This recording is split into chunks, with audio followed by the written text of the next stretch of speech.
And I remember I was going to be the next Paul Simon. I thought that was my calling.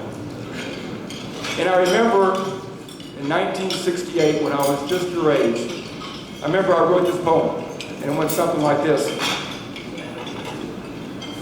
The darkness of my room, the silence of the night, makes me sit and wonder if I will ever see the light. So I sit here alone, a perfect stranger, free from all, free from danger. What will happen when I leave my womb, departing from it far too soon? I'll be given a number like all the rest, struggling through life's unceasing test. And I will tell you, that was a poem of a depressed young man. That was a poem of a guy that had just finished having the absolute best years of his life.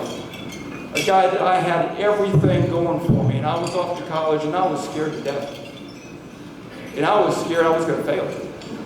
I just had everything go right for me, and I didn't know if it would go right at my next level.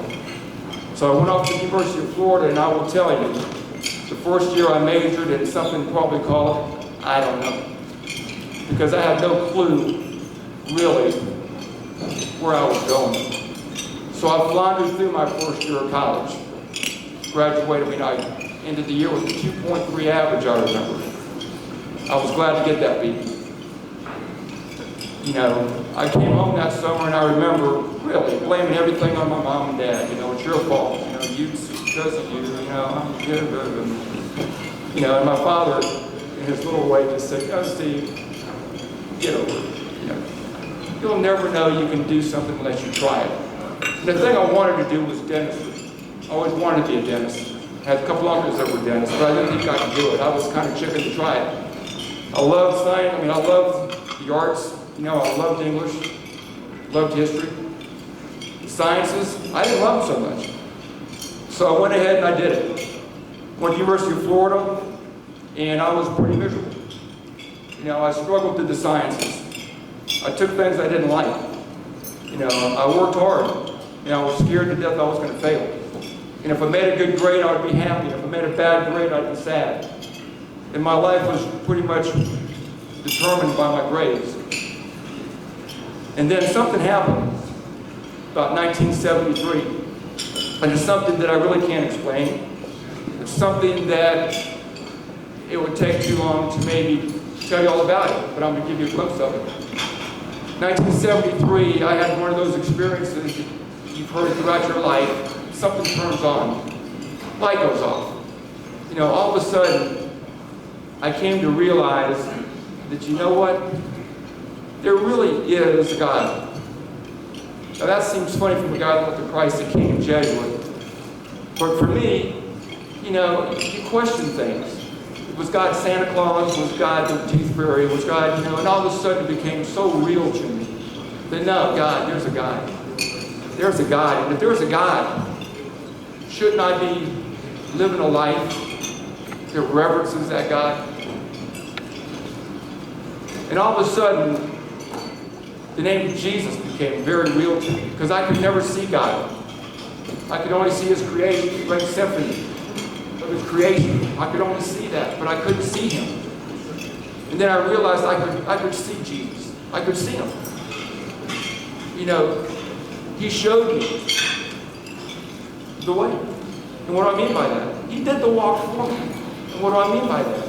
I mean, sometimes He was at Gethsemane. You know, and sometimes He was on the depths of despair. And sometimes He was at the wedding feast that we're at right now. And He was rejoicing and happy and just tremendously joyful. And sometimes He was on the cross. You know, and He's getting crucified. And everything that happened to Him, sometime or another, has happened to each one of you all. And will happen as long as we live. And it became just so real to me that it wasn't the story of how to get to heaven. No, it was a story of how do you become a human being? How do you live to be a human being and get through it? You know, someone showed us exactly how to do it.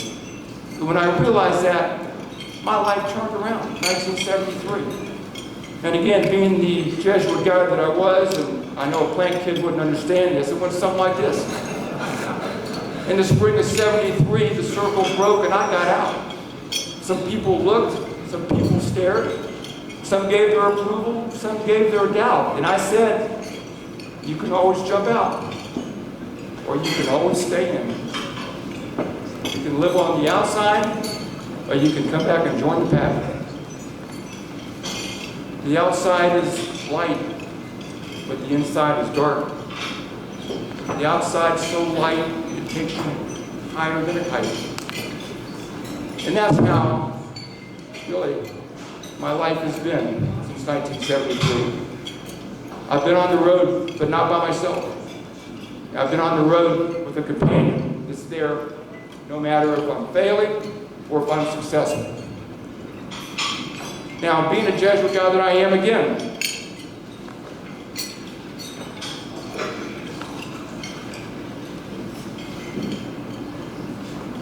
I had a retreat with Father Krist, longtime friend, teacher at Jesuit High School. I'd always wanted to make a retreat, a silent retreat, an Ignatius retreat. I always wanted to do it, but I don't have 30 days to give up. So Father Krist met me about 5 years ago, and we'd get together once a week, and he would say, Steve, you got to find some time to pray, it's time to be alone.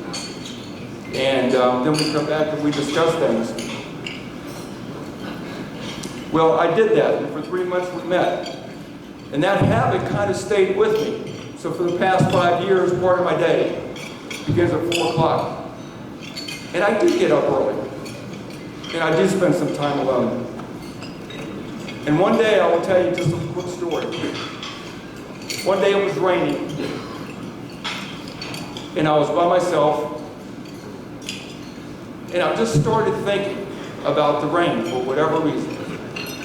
And I started thinking about that one raindrop that falls. But you've never seen it. You know, out there's this one raindrop that fell from the sky, landed, and you've never seen it. You don't even know it existed, but it did. You know, and I was thinking, well, gee whiz. You know, God knows every hair on my head. God knows about that one particular raindrop. And then my mind went to my father. And I said, you know, my father is a raindrop. You know, my father is not a man that would ever be up at this podium. You know, my father, if I asked how many people in this room knew him, not many would know him. My father was not a man that ever held a high position. My father's a man that I don't think ever played an organized sport. But my father was a man that was a raindrop. He touched so many lives in his life. I remember growing up when we needed a Little League coach. My father never played ball, but my father volunteered to be a Little League coach. I remember when I ran track, even though we might have to be the 334, my father was always at those track meets. I never had a day that I didn't come home from school and didn't say, Dad, let's play catch. That my father wasn't out there playing catch with me. You know, my father was a raindrop that nobody saw. So, in conclusion, I would just like to dedicate this award today to my father and to all the raindrops in this room to live your life quietly, not seeking recognition, not out there to be anybody special, but just being out there to touch someone like that raindrop touched me. Thank you very much.